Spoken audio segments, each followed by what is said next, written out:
But sometimes you not getting closure is the closure you need. Take the next step. Do what you got to do to make sure you are good. If you see the signs or the red flags, please don't overlook them. Trust your instincts. Listen to your inner voice.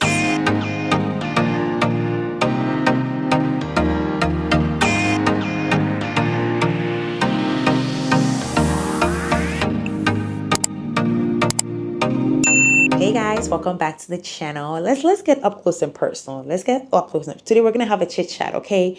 We're just gonna have a quick conversation. But yes, I have been seeing the trend of people doing the whole 2025 wrap thing and like a recap of the year prior. And I was considering doing something like that, right? But then it's like in 2024, 2025, I kind of had like so many highs, and my lows were like low, low, low in the gutter low, right? I had really good times and like really, really bad times. And it's one of those things where I feel like it really shaped me and impacted me greatly, such that even when I was considering doing this 2025 wrap thing, it was so hard to focus on even the positives or the highs because of how low and how impactful my lows were, right? So it's one of those things where it's like you had good stuff happen, right? But you can't even focus on the good stuff because of how bad the bad stuff were, right? But it actually got me thinking, coming to the conclusion that, like in life, it's so easy to focus on the negatives. It's so, so easy to put a spotlight or to highlight the negatives. And I'm not saying this to say that it's wrong to focus on the negatives, because for me, focus on the negatives gives me a better perspective. Focus on the negative actually gives me the self awareness to know what my steps moving forward will be. And I would like to say that it's easy to focus on the negative and have that bring your energy down where you feel stuck and you're not able to move forward from there. But I will say, if you do want to focus on the negative, focus on it in the way that actually shifts your mindset and helps you change or propels you forward rather than hold you back. I don't know if that makes sense, because I feel like in general I have so much to be grateful for, guys. I moved to the US in 2017, lived with my sister for a while, worked, paid for my school, my master's at some point, which was worth like over $30,000 out of pocket, mind you, saved over $15,000 in addition, bought my car, my first car with cash, like out of pocket, fully paid, and moved to a new apartment, furnished it in like 1 to 2 weeks. Like, those are achievements in the sense that with the way those things had to happen, it wasn't necessarily that, oh my God, I'm ready, let's go buy this, let's go this. It's like things happen and you're forced to make a move, but financially I was prepared to make those moves. And for me, financial stability and security is my number one top on the list thing. Like, that's my love language, okay? Financial stability.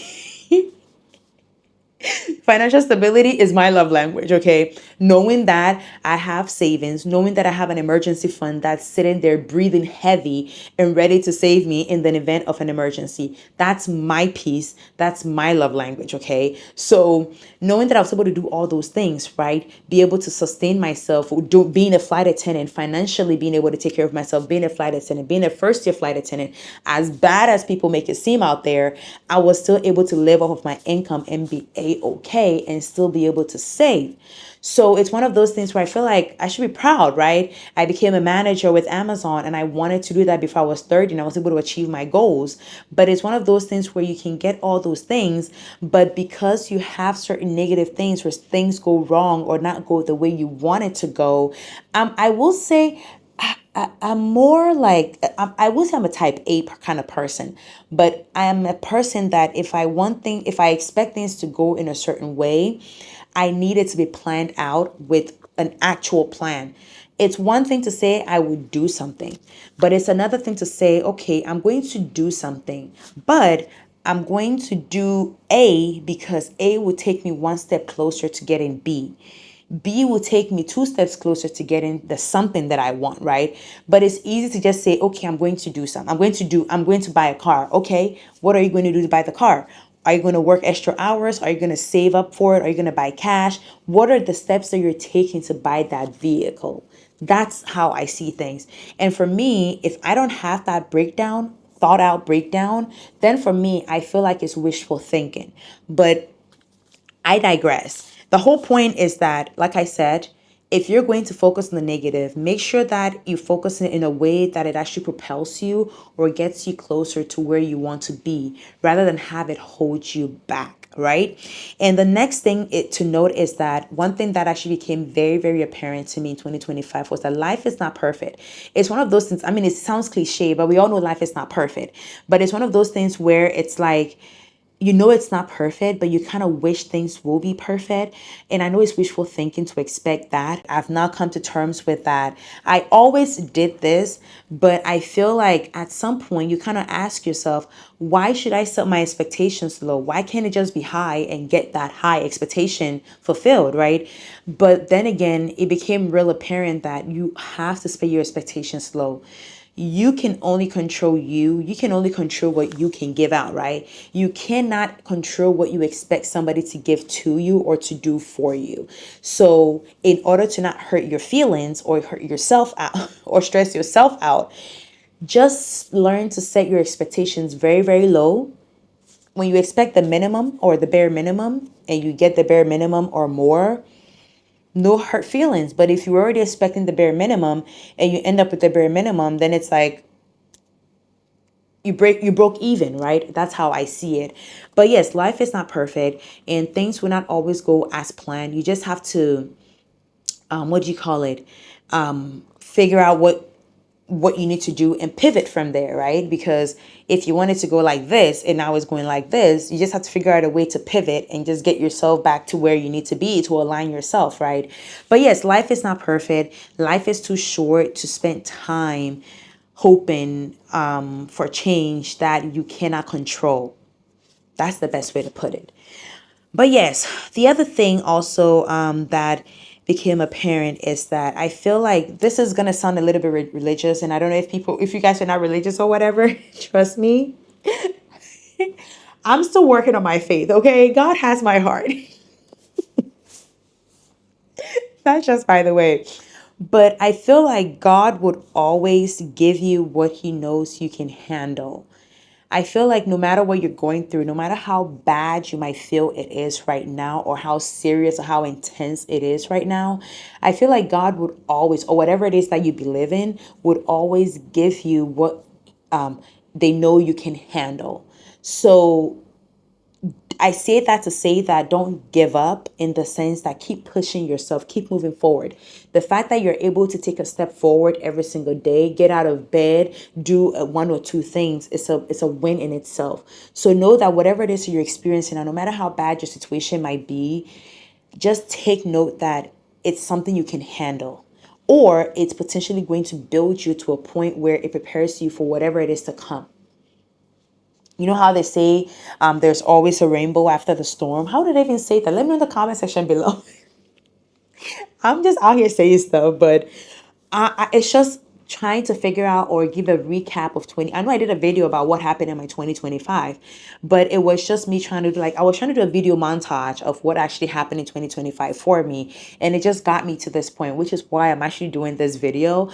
But it's just meant to be like a quick chit chat uncut, something that we can just like have a conversation with. So just share your thoughts in the comment section below. If you're vibing with me or you're feeling whatever it is that I'm saying or you get what I'm saying, just let me know in the comment section below. The other thing that I do that became apparent to me is that sometimes you just have to be grateful for the opportunity given to you, even if it's not what you wanted.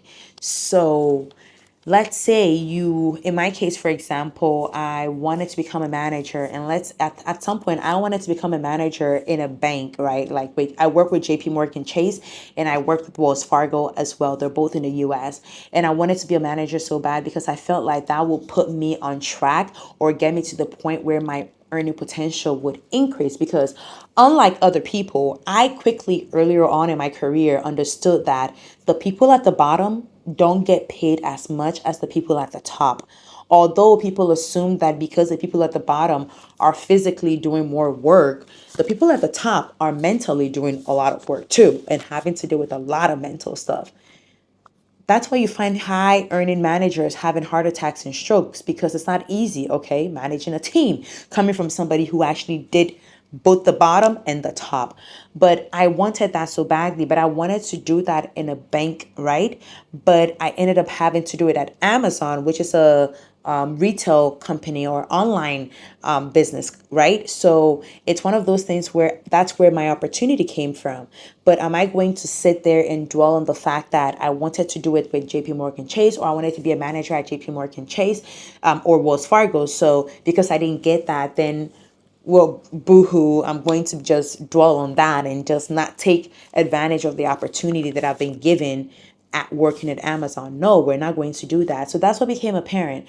And the other thing also is the fact that being a flight attendant, knowing that I had that opportunity and I've been able to take advantage of that and not focus on all the other negative stuffs that are out there or being said about the job. It's making it work for me, knowing that I can make this opportunity work for me. I can take advantage of this opportunity and increase my earning potential or live my best life, which is being able to live in Ghana and work in the US as well. So knowing that even if I wanted something else beyond this, I've gotten this. So let me take advantage of this and not focus on what I wanted, but rather take advantage of the opportunity that I have right now. And you might want something, but it doesn't necessarily mean that you're going to get it. Are you going to focus on it? No, we're just going to move on and go for the next best thing, because life moves on and life is too short to focus or to waste there. I'm like 33. I'm going to be 34 in April. Okay. I am literally an inch close to my mid 30s. And I'm at the point where I'm not wasting time on anything that doesn't serve me. And if you're going to come to me, you got to come to me correct. There needs to be a plan. Then, like, if you want to collaborate or if you want to work with me, if you want to be in my life, you need to serve a purpose. If you don't serve a purpose, we're going to have to take out the trash, because at the end of the day, life is too short. I'm not about it, because my 30s was my hustling years. I was working 3 or 4 jobs. Guys, at some point in my 20s, I was working 3 jobs, 2 full-time jobs and 1 part-time job. I was working at the bank. I was a sales rep at Verizon, and I was a full-time employee at a hotel, Best Western Hotel, the front desk. So full-time at bank, full-time at Best Western Hotel, night job, and then part-time as a Verizon sales rep. So I almost passed out. Okay, I could not. I was like, okay, life is too short. So I have been working hard in my 20s, so I refuse to waste any more time in my 30s. And if anything is going to happen, there needs to be a clear out plan. I need to hear the words. Like, we need to see it on paper. If we're not seeing the plan on paper, I'm not wasting time. You can ask my friend Wendy. Wendy, if you're watching this video, let me know in the comment section below.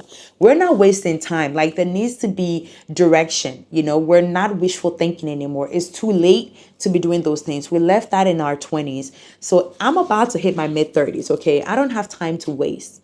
We do not have time to waste. Okay. I'm trying to get to the point where I can live a soft life, because I put in my time in my 20s and I refuse to still be hustling after my mid 30s. I refuse to do that. That's why I said in my 2026 plans is that I will be taking my finances way more seriously than I did in the past. I've set goals for myself, and until I hit those goals, we're not budging to anything. Oh my God, that got so intense real quick, but that's how it gets when I talk about my life, my finances, and moving forward. Because I feel like at some point I was focusing so much more on my financial life, not so much on my financial life, but my professional life, trying to build myself to the point where I can increase my earning potential. That my personal life and my financial life were kind of like planned out, but not necessarily planned out. But now that career wise we have something going, it's now time to move to the next step. The next thing is also trust your instincts. That's what became like, I feel like looking back and reflecting on my life all the way up until now, I feel like a lot of things that I've experienced that probably did not go well for me, I kind of saw it coming, but I was at a point where I was too distracted by trying to get my professional life together, that I kind of missed, or I let certain things slide, or I overlooked certain things, or just simply gave too much benefit of the doubt. Too much benefit of the doubt. I think that's what it was. And I know I said in the beginning that you have to set your expectations low, but I think at some point, ask for what you want. Even if it's too high, ask for what you want. And if you're not getting what you want, or if you don't get what you want, then you know that you either have to move on or find whatever you want where you think you can get it at, right? So if you want a promotion, why stay with a job for 10, 12 years if you know they're not promoting you as much as you want? And mind you, before I continue, the only one of the best ways to increase your earning potential is to move to another job. When I started working in the US when I moved in 2017, if I wanted to increase my income, I knew that my yearly raises or performance or merit raises were not enough to boost my earning potential. The only thing that changed my earning potential was me switching jobs. And at no point did anybody ask me, why have you worked in 5 3 companies within a short period of time? Even if they did, my response would have been, I need something that would challenge myself and give me the growth that I'm looking for, which is an honest response. So it's one of those things where trust your instincts, know when something is worth your time and when it's not worth your time. And if you see the signs or the red flags, please don't overlook them. Trust your instincts. Listen to your inner voice. At some point, you have to recalibrate your mindset, refocus, and just move on. Sometimes I feel like we tend to feel that this was supposed to happen this way and why didn't it happen this way, and we spend so much time trying to figure out why it didn't happen this way. I know as humans we ultimately want closure when it comes to things, but sometimes you not getting closure is the closure you need. You not getting the final thing, whatever it is you're looking for, is the final thing you're looking for. So just recalibrate your mindset and just move on. Just move on. Sometimes you just have to move on for peace of mind. I've gotten to the point where my peace is the most important thing to me, especially when I got this job and noticed that I had a high amount of flexibility. I could work more, I could work less. And now I'm at the point where I'm going to see if I can commute from Ghana to do it. I have to start looking for crash pads. There's so many things that I need to put in place. But all I know is that if I get my financial aspect of my life stable enough and strong enough, I feel like I'll be able to survive anything. And at the end of the day, you have to set yourself up such that you're not dependent on anybody, not even your parents. Because you never know, anything can happen, right? And like I said, at some point in life, you have to get to the point where refocus, recalibrate your mindset, and move on. Take the next step. Do what you got to do to make sure you are good. But yeah, let me know what your thoughts are. I was just like trying to do a montage, and I'm here, sitting here, just talking a whole lot. But let me know if you can resonate with what I'm sharing. Thank you all for watching today's video, and I will definitely see you all in the next one. Bye bye.